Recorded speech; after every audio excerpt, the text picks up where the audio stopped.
जैसा कि हमने पिछले एपिसोड में देखा था कि जियाओयान बर्निंग फ्लेम वैली में 3 mysterious transformation of heavenly flame technique को पूरी तरीके से मास्टर कर लेता है, मगर उसे ये नहीं पता होता है कि ये टेक्निक उसके एंसेस्टर द्वारा बनाई गई एक हेवनली फ्लेम टेक्निक है। तो आज से अनजान जियाओयान उस पूरी हेवनली फ्लेम को पूरी तरीके से मास्टर करने के बाद जियाओयान बर्निंग फ्लेम वैली के मास्टर यानी कि वैली मास्टर और उनकी बेटी को ग्रीट करके वहां से चला जाता है। और तभी हमें दिखाया जाता है कि दूसरे कॉन्टिनेंट में लिटिल फेरी डॉक्टर के ऊपर ग्लेशियर वैली के डिसाइबल जानलेवा अटैक कर रहे होते हैं और वो उन लोगों से डील कर रही होती है। जियाओयान लियो किंग और उसकी फैमिली को बाय बोल करके बॉम्ब होल के जरिए ये फैमिली की ओर चला जाता है। ये कॉन्टिनेंट में आने के बाद जियाओयान को पता चलता है कि लिटिल फेरी के ऊपर किसी ने बॉन्टी रखी हुई है और तभी हमें दिखाया जाता है कि अपने सुप्रीम एल्डर से मदद मांग रही होती है लिटिल फेरी डॉक्टर को बचाने के लिए। और तभी वहाँ पे जियाओयान आ जाता है। तभी जिनलान बताती है कि लिटिल फेरी डॉक्टर अभी खतरे में है। तभी वो लोग वहाँ से चले जाते हैं। अब आगे इस एपिसोड में हमें दिखाया जाता है कि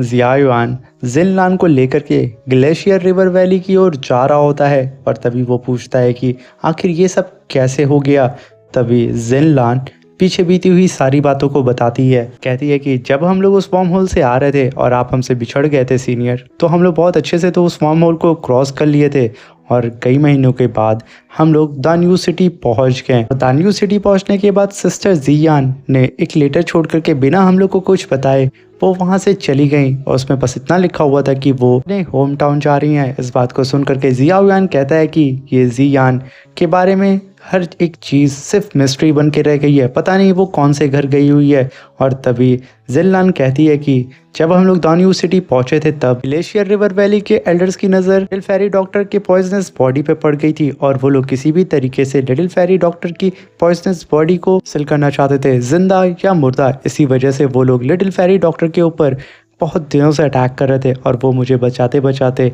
मेरे कॉन्टिनेंट के पास आ गई। और जब वो मेरे कॉन्टिनेंट के करीब आई तो उन लोगों का अटैक बहुत ज़्यादा बढ़ गया था और वो मुझे बचाने के लिए वहाँ पे रुक गई और मुझे यहाँ भेज दिया। और मैं यहाँ पे आकर के अपनी फैमिली से हेल्प मांगने लगी और मेरी फैमिली ने मेरी कोई भी मदद नहीं की। और आगे की बात तो आप सब जानते हैं सीनियर। तभी जियाओयान कहता है कि हाल के लिए तुम मुझे गाइड करो ग्लेशियर रिवर वैली की तरफ जल्द से जल्द पहुंचने के लिए। ये कह करके वो लोग वहां से बहुत तेज़ी से उड़ते हुए निकल जाते हैं और तभी वो लोग लोशन स्ट्रीम में पहुंचते हैं जो कि ग्लेशियर रिवर वैली के अंदर आती है। और वहाँ पे लिटिल फेरी डॉक्टर का वो लोग ऑरा सेंस कर पा रहे होते हैं और जैसे वो लोग वहाँ उतरते हैं वो लोग देखते हैं कि चारों तरफ उस वैली में पॉइजन फैला हुआ रहता है। इतने हाई अमाउंट में पॉइजन को देख करके जियाओयान कहता है कि लिटिल फेरी डॉक्टर के लिए ये जगह फाइट करने के लिए तो बहुत अच्छी है, क्योंकि मुझे लगता है कि वो यहाँ पे डोमिनेट कर रही होगी और वो अभी भी सरवाइव कर रही होगी, यानी कि उसके ज़िंदा रहने के चांसेस ज़्यादा हैं क्योंकि उसकी पॉइजन बॉडी और यहाँ पे चारों तरफ पॉइजन ही फैला हुआ है। अगर हमें कैसे भी करके लिटिल फेरी डॉक्टर को जल्द से जल्द ढूंढना होगा, वरना कहीं ऐसा ना हो कि हम लोग बहुत लेट हो जाएं।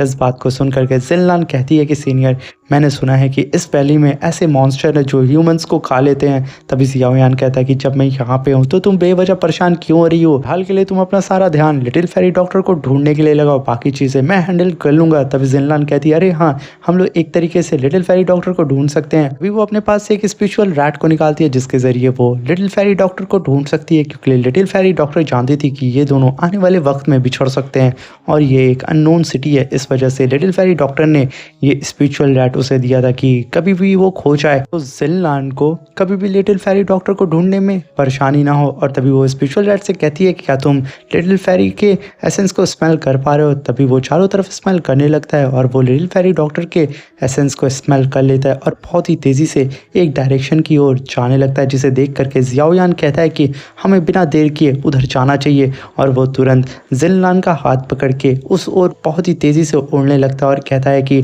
लिटिल फेरी डॉक्टर, बस तुम थोड़ा देर और इंतज़ार कर लो, हम लोग बस आने वाले हैं। और तभी यहाँ पे सीन शिफ्ट होता है और हमें दिखाया जाता है कि उसी वैली के डीप में लिटिल फेरी डॉक्टर की फाइट ग्लेशियर रिवर वैली के एल्डर से फाइट हो रही होती है और वो उस एल्डर के सारे अटैक को डॉज करके वहाँ से भागने की कोशिश कर रही होती है, मगर वो एल्डर कई सारे मल्टीपल स्वॉर्ड अटैक करके उससे रोकने की कोशिश करता है और वो अपने स्वॉर्ड के साथ साथ आइस और थंडर की पावर को मर्ज कर देता है, जिसकी वजह से लिटिल फेरी डॉक्टर को काफ़ी मुश्किल होती है उसे डॉज करने से और वो बहुत ही मुश्किल से बचते बचाते उस वैली के और गहराई की ओर जा रही होती है। तभी वो एल्डर कहता है कि इतनी भी आसानी से तुम मुझसे बच नहीं सकती हो, या तो मैं तुम्हें ज़िंदा पकड़ूंगा या तो मैं तुम्हें आज मुर्दा पकड़ूंगा। तुम जैसे इविल पॉइजनस गर्ल को मैं ऐसे यहाँ पे अकेला घूमने नहीं दे सकता हूँ। ये कह करके वो अपने वैली की सीक्रेट टेक्निक को परफॉर्म करके सीधा फेरी डॉक्टर के ऊपर अटैक करने के लिए आ जाता है। ये देख करके लिटिल फेरी डॉक्टर अपने पाम से ही उस अटैक को रोकने की कोशिश करती है, मगर ये अटैक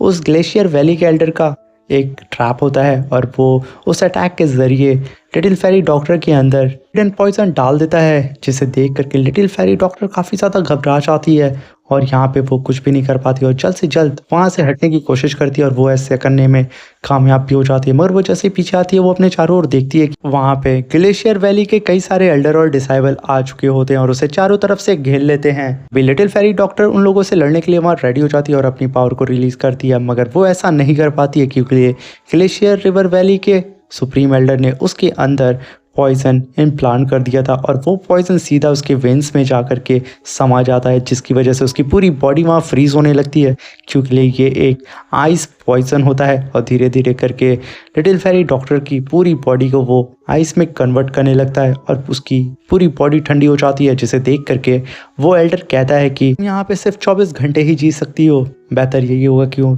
यहाँ पे तड़पना बंद कर दो, मेरे साथ मेरे सेक्ट में वापस चलो। हो सकता है कि हम तुम्हें ज़िंदा रखें जब तक हमारा एक्सपेरिमेंट सफल नहीं हो जाता है। और तभी लिटिल फेरी डॉक्टर को याद आता है कि उस एल्डर ने किस तरीके से इसे पॉइजन दिया था। तभी वो एल्डर कहता है कि ये कोई मामूली पॉइजन नहीं है, इससे तुम्हें बच पाना बहुत मुश्किल होगा। और तभी वो कई सारे आइस क्रिस्टल हवा में जमाता है और वो आइस क्रिस्टल थाउजेंड्स में होते हैं और वो लिटिल फेरी की तरफ पॉइंटेड करके उसके ऊपर अटैक करने के लिए रेडी हो जाता है और देखते ही देखते वो उसके ऊपर अटैक भी कर देता है। ये देख करके लिटिल फेरी डॉक्टर वहाँ से भागती है, मगर वो सारे के सारे क्रिस्टल्स एक वेव की तरह उसका पीछा कर रहे होते हैं। वो जहाँ भी जाती है वो उसके पीछे आ रहे होते हैं और साथ में वो एल्डर भी उसका पीछा कर रहा होता है। Thousands of ice stone attack से लिटिल फेरी को बचने में काफ़ी ज़्यादा मुश्किल हो रही होती है और एक तो उसकी बॉडी में पूरी तरीके से पॉइजन मिल चुका होता है, जिसकी वजह से वो काफ़ी ज़्यादा वीक हो जाती है। और तभी एल्डर देखते ही अपने आइस स्टोन को 2 पार्ट में डिवाइड कर देता है और लिटिल फेरी डॉक्टर को 2 तरफ से घेर लेता है, जिसकी वजह से लिटिल फेरी डॉक्टर को ना चाहते हुए भी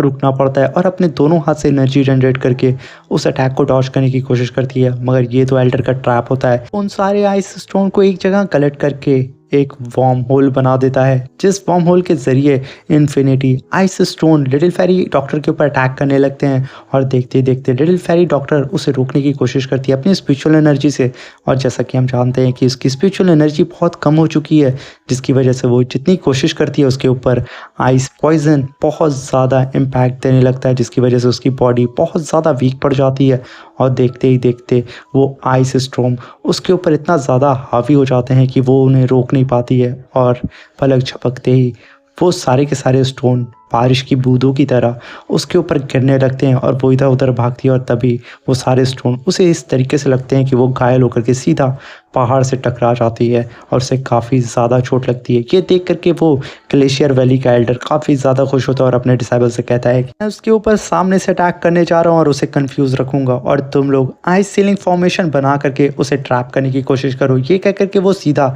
लिटिल फेरी डॉक्टर से कॉम्बैट फाइट करने लगता है और उसके सारे डिसाइबल इकट्ठा होकर के कहते हैं कि मास्टर ने जब हमसे कहा है कि हमें उस लड़की को आइस सीलिंग फॉर्मेशन में ट्रैप करना है तो अपनी पूरी जान लगा देना। और वो लोग चारों तरफ बिखर जाते हैं और आइस सीलिंग फॉर्मेशन को बनाने लगते हैं और बीच में लिटिल फेरी डॉक्टर और वो एल्डर फाइट कर रहे होते हैं। और लिटिल फेरी डॉक्टर को तो अभी तो एहसास नहीं होता है कि वो एक फॉर्मेशन में ट्रैप होने वाली है, और वो जैसे ही इस चीज़ को सेंस कर पाती है वो वहाँ से भागने की कोशिश करती है, मगर बहुत देर हो जाती है। वो एल्डर उसको इस फॉर्मेशन के बाहर निकलने ही नहीं देता है। एक मछली को जैसे कि एक बाउल में कैद कर लेते हैं, वैसे ही वो लिटिल फेरी डॉक्टर को फॉर्मेशन में कैद करने की कोशिश कर रहा होता है, मगर लिटिल फेरी डॉक्टर वहाँ से भागने की काफ़ी कोशिश कर रही होती है और वो लास्ट मौका देखते ही उस फॉर्मेशन से निकलने ही वाली होती है, मगर वो एल्डर अटैक करके उसे रोक देता है और ये आइस सीलिंग फॉर्मेशन पूरी तरीके से कंप्लीट हो जाता है। तभी एल्डर कहता है कि फाइनली मैंने तुम्हें ट्रैप कर लिया। तभी लिटिल फेरी डॉक्टर उसकी तरफ मुड़ती है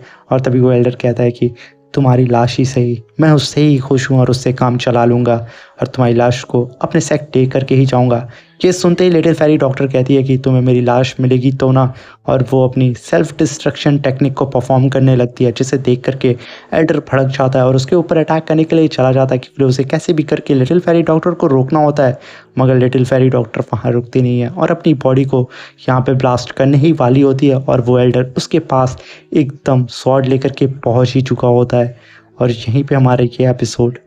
ख़त्म हो जाता है। अब मिलते हैं इसके नेक्स्ट एपिसोड में। वीडियो अच्छी लगी हो तो चैनल को लाइक शेयर सब्सक्राइब कर दें।